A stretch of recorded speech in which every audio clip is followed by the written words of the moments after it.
Of the 8.1 billion people alive today, over half a billion suffer from diabetes. Out of the 97.5 million people in Vietnam, 5.8 million fall victim to this chronic disease. It is forecasted that diabetes will affect 7.7% of the Vietnamese population by 2045, about 7.7 million people.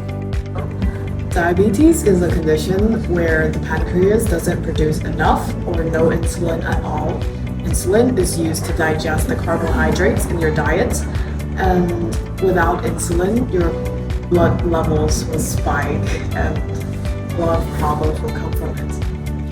According to the World Health Organization, the recommended daily intake of free sugars for adults and children is less than 25 grams or 6 teaspoons of sugar per day. However, the average Vietnamese consumes about 46.5 grams or 11 teaspoons of sugar per day, almost double the recommended amount. But how does this happen? Sugar consumption is influenced by various factors such as food supply, food prices, food preferences, and food marketing. Vietnam is a major sugar-producing country, but its domestic sugar tends to be more expensive than its imported sugar. This means that foreign companies have largely driven the growth of sugar products in Vietnam, which increased by 26% in value between 2012 and 2017. Now, we will be interviewing 5 people from different age groups who differ in gender, socio-economic, as well as medical backgrounds, and come from different cultures about their views and experience with sugar consumption and diabetes. Question 1. How often do you consume sugary foods and beverages? Daily. It varies, small amounts. The intention is to have it small. Sometimes I do I see. not. It is very difficult to avoid carbohydrate in the Vietnamese diet. So I don't usually consume sugary drinks. That is, if I have coffee, it's going to be with no sugar. But when it comes to sugary food, I would say I do have sometimes some sweetened chocolates. I would say maybe once every 2-3 days. Twice or thrice a week. I do drink Coke, but it's mostly Diet Coke, so that doesn't really count now, doesn't it? Mostly energy drinks and also like sweets, like milk teas and puddings and mousse, typical desserts.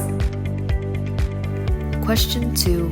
What is your reflection on your personal So intake? my personal reflection is I would be doing much better if I had no sugar at all.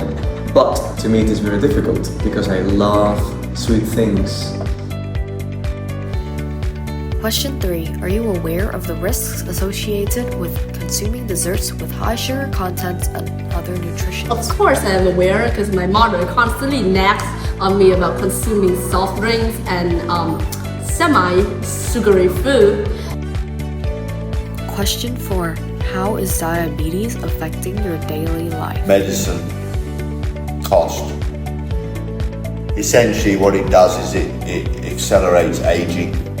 Thì tiểu đường loại 2. Từ trước tới giờ thì ông ngoại tiêu thụ vẫn bình thường.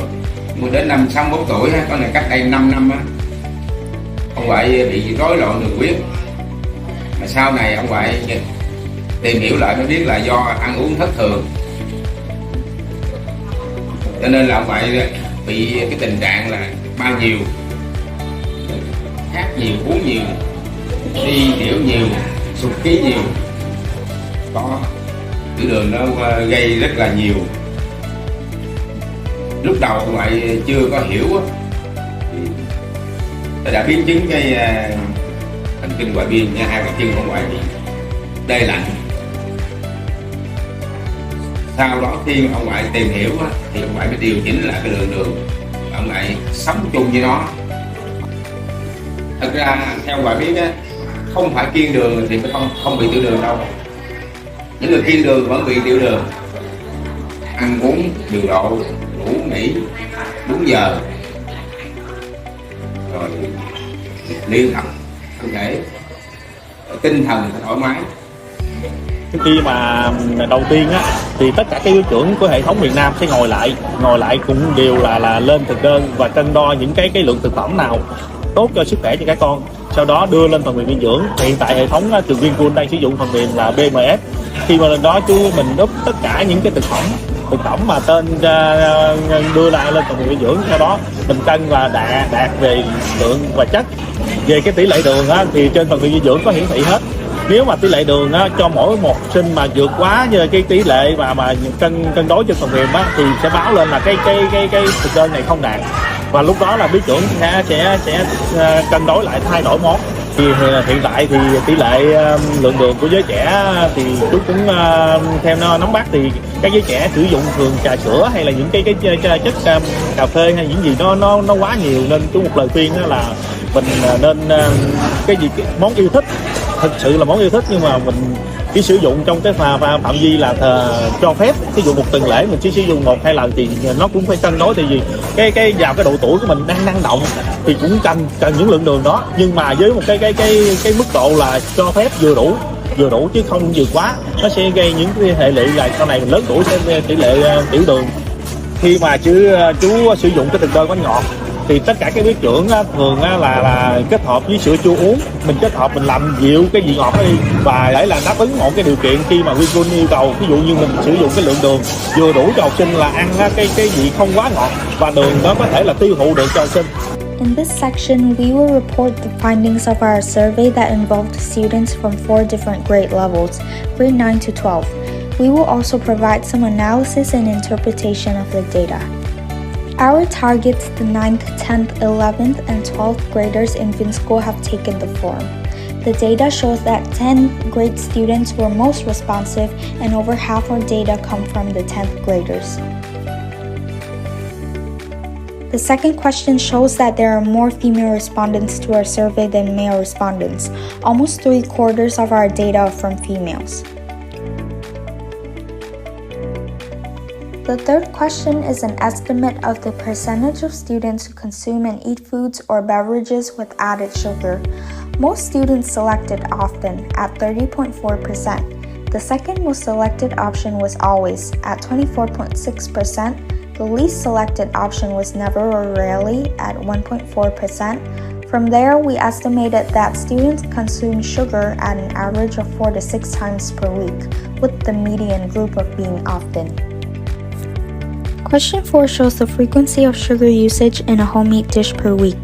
The most common frequency of sugar usage is 4 to 6 times a week, which accounts for 42% of the responses.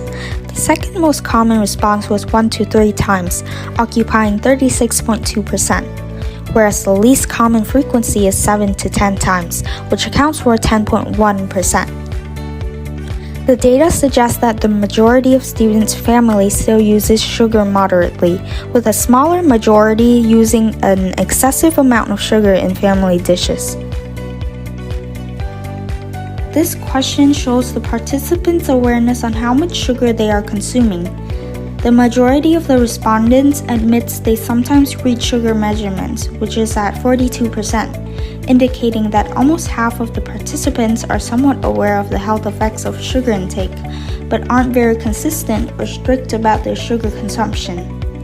The second largest group of respondents do not look at the sugar measurements, which is at 27.5%, implying that more than a quarter of respondents ignore or aren't aware of the amount of sugar they're consuming, whereas 18.8% do not care, meaning they do read the nutritional values but do not read the sugar measurements specifically.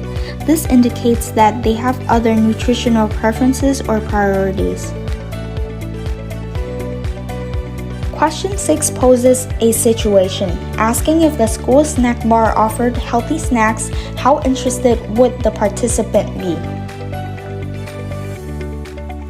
Response distribution was evenly split between interested and depends, with both categories having 36.7% of the responses. The other two categories had lower percentages. Might take into consideration had 11.6% and uninterested had 13%. This question specifically shows that with correct sources to introduce students or teens to sugar-free options, they could consume less sugar and choose healthier options.